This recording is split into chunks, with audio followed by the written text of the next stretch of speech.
But I don't know, I do like being a comedian. A lot of times people will like, when you tell them you're a comic, you can tell like they try to put their funny face on and like try to get real sassy, and you're like, no, you're like boring. You're a boring person. Just be boring. Like, we're both humans, you're just not as good of a one.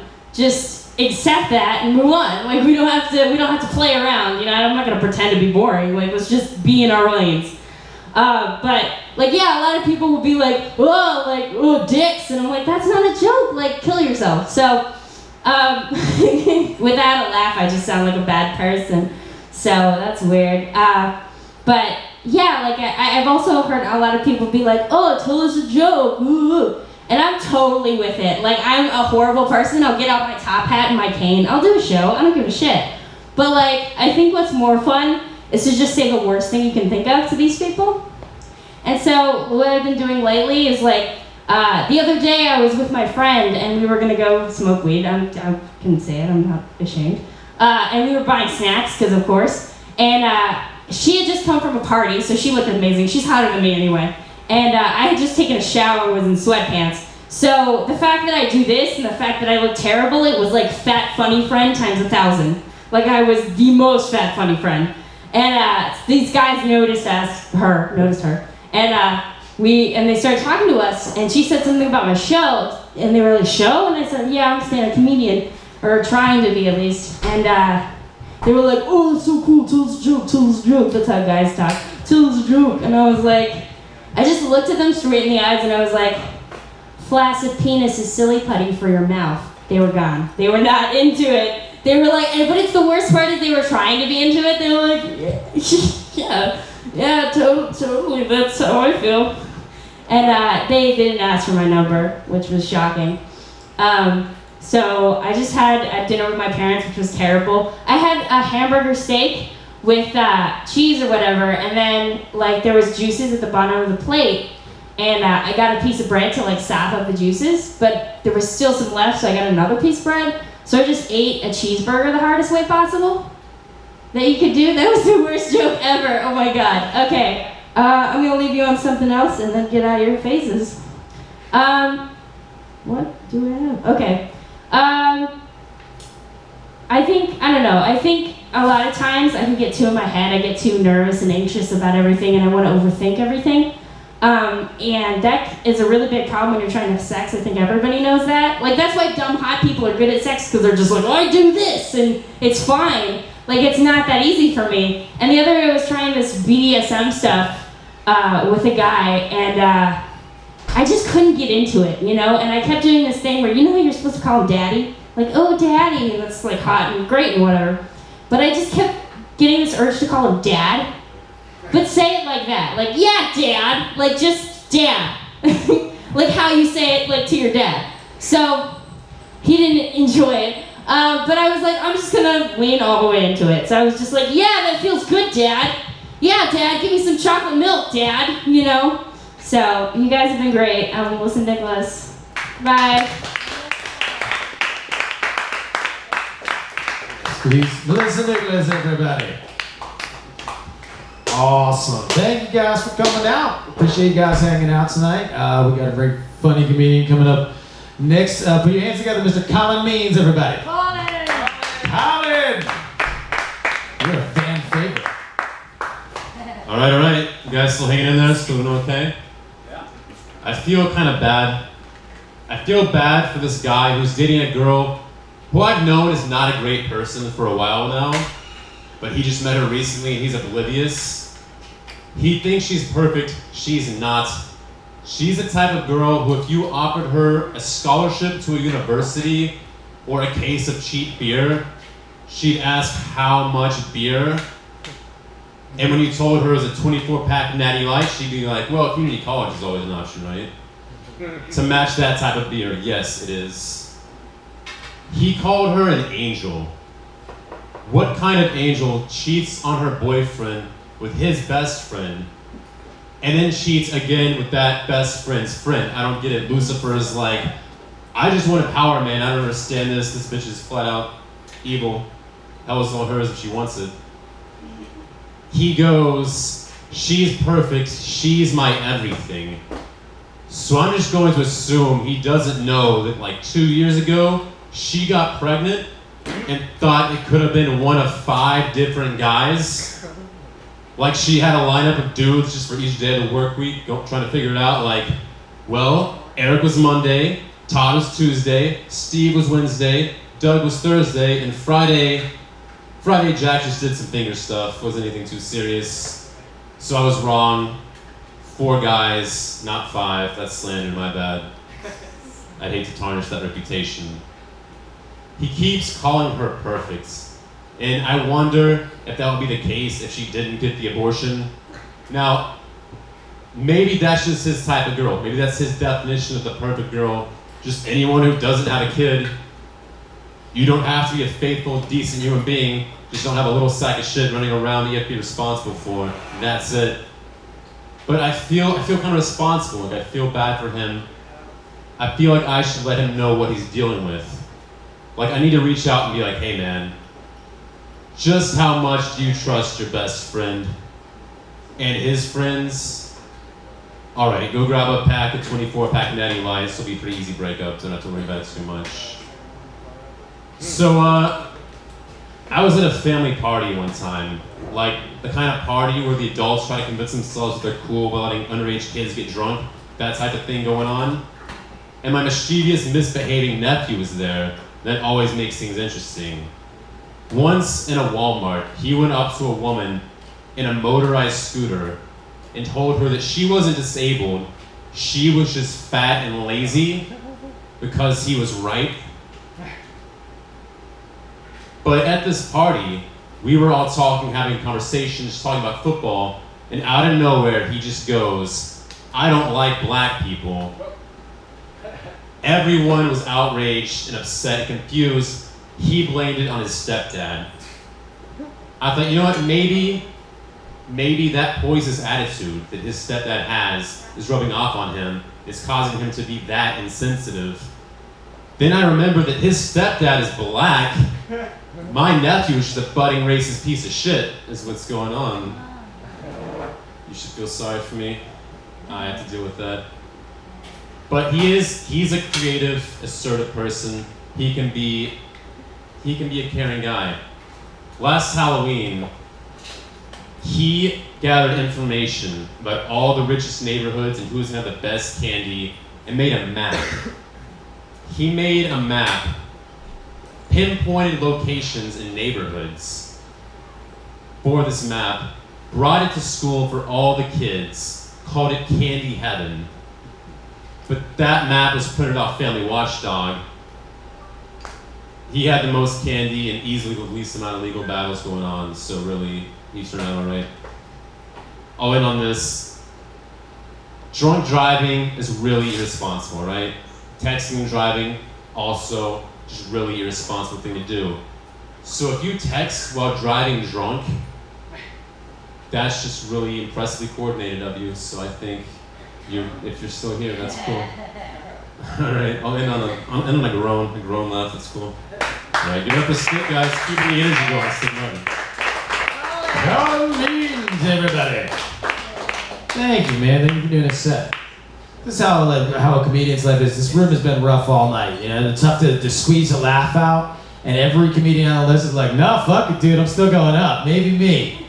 Maybe I'm gonna turn it around. Anyway, this next guy is a professional, everybody. We're very, very happy to have him. Please put your hands together for Mr. Johnny Oz. All right, thank you. Thank you, Stick. Thank you, Stick Martin. Keep it going for Stick Martin. There he is right there. That's the guy right there. That's definitely the guy, officer. That's him right there. Search his anal cavity. That's what I say. You might find my high school ring. Last I saw it was on that finger right there. But I was finger banging his flat box. And I lost my high school ring. Hey, I did a call back to your joke. Oh, where'd he go? Where'd Alan go? Oh, yes, Alan, you're that good. I was finger banging Stick's flat box. And I lost my high school ring. That was the joke, thank you. Well, I am glad to be here tonight. I'm actually glad to be anywhere up and around because I was really sick this afternoon. What happened was I ate lunch at Home Depot, You ever do that accidentally? You know, you get a couple of them Home Depot hot dogs and you think, what the fuck am I doing? What the fuck is wrong with me? I'll tell you this about a Home Depot hot dog. They are to die from. I like this place though. I like the fact that we got the comedy show started right as the blood moon started. I feel like that was appropriate.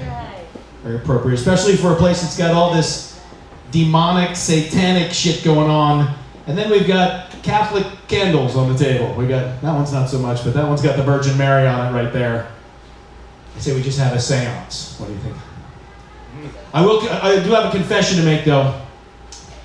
I touched the titties on the lamp lady as I walked by. I touched her titties. I couldn't help it. You know why I did that? Because she can't prosecute. So. I would have touched these titties over here because I thought those were the nicest titties in the place. Look at those titties. Those are some great titties. But I couldn't reach them, so I went for the lamp. Got my titty fix. I'm good now. I'm good for a while. All right. That's right. This is a great little gig. I dig it. Most of my audience is outside. How you guys doing? Guess not. All right. Well, let's just start doing my act then. I'm a single guy. I've never been married, but on Facebook, keep my relationship status set to divorced. Because there comes a certain age when divorce just looks better. And I passed that age 2 decades ago. Because I'm in my 50s now. I'm 52. Trying to hang on to my youth. But I'll tell you what, when you stay single through your 20s, people think you're smart. When you stay single through your 30s, people think you're gay. But when you stay single through your 40s and well into your 50s, people think you got your dick shot off in the war. You just jump to conclusions.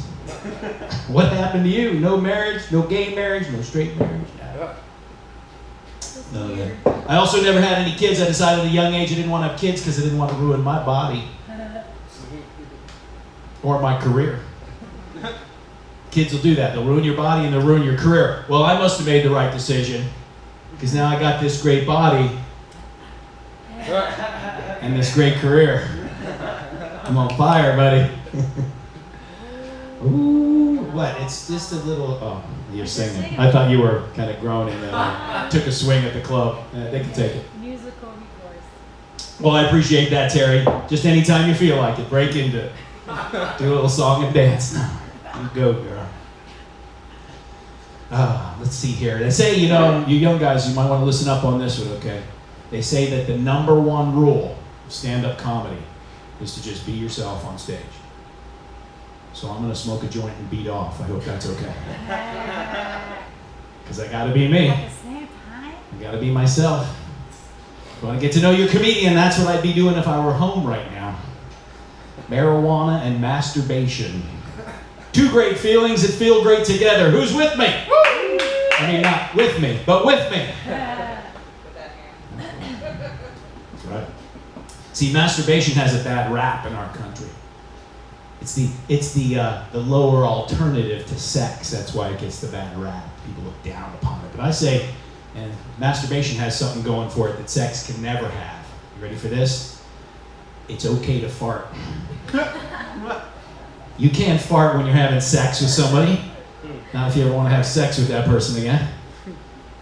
Stick won't let me finger bang his fart box anymore. Had to do that callback. Why not? All right. Well, I tried some internet dating. I stayed away from the internet dating for a long time. I was afraid of it because I heard that eHarmony can lead to e-alimony. So that's kind of scary. But I gave it a try, like any red-blooded young American man. I was curious.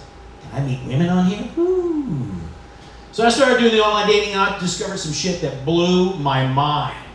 Did you know that people lie on their profile? Really? Holy shit.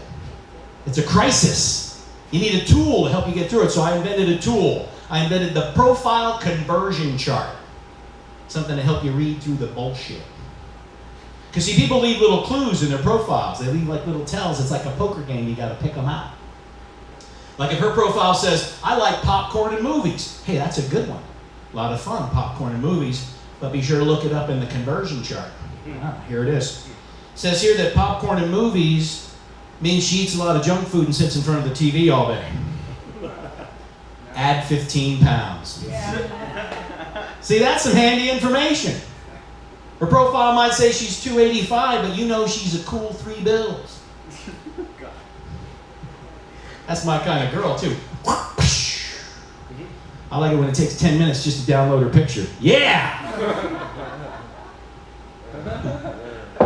If her profile says, I like candlelight dinners, ooh, that's romantic. Conversion chart says she doesn't want to be seen in bright light. Add 15 years. I know, oh shit. That's a tough one. Her profile says, I'm a hot Latina. Woo-hoo! Latin women are smoking hot. Conversion chart says add 15 kids. What? Who wrote this racist, sexist, handy conversion chart? Take that with me to speed dating. Where you going, Terry? I'm dressing up. You dressed up. Oh yeah, I dressed up. It is a little cold in here. It is a little chilly. I know you got to put on a jacket. A little chilly. You guys freezing your nipples off or what? It's a compliment. She is. No, that's sarcasm. No, that's sarcasm, Meg. Yes. Okay. I'm sweating my balls off up here. All right, where am I going with this? I forgot where I was going. That's all right.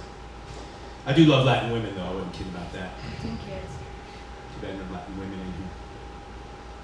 I like to speak Spanish, or trying to learn how to speak Spanish so I can be suave with the Latin women. They say if you want to learn how to speak Spanish, you need to speak Spanish to Spanish-speaking people. So I call Walgreens. I press dose and let it roll. I get a little further each day.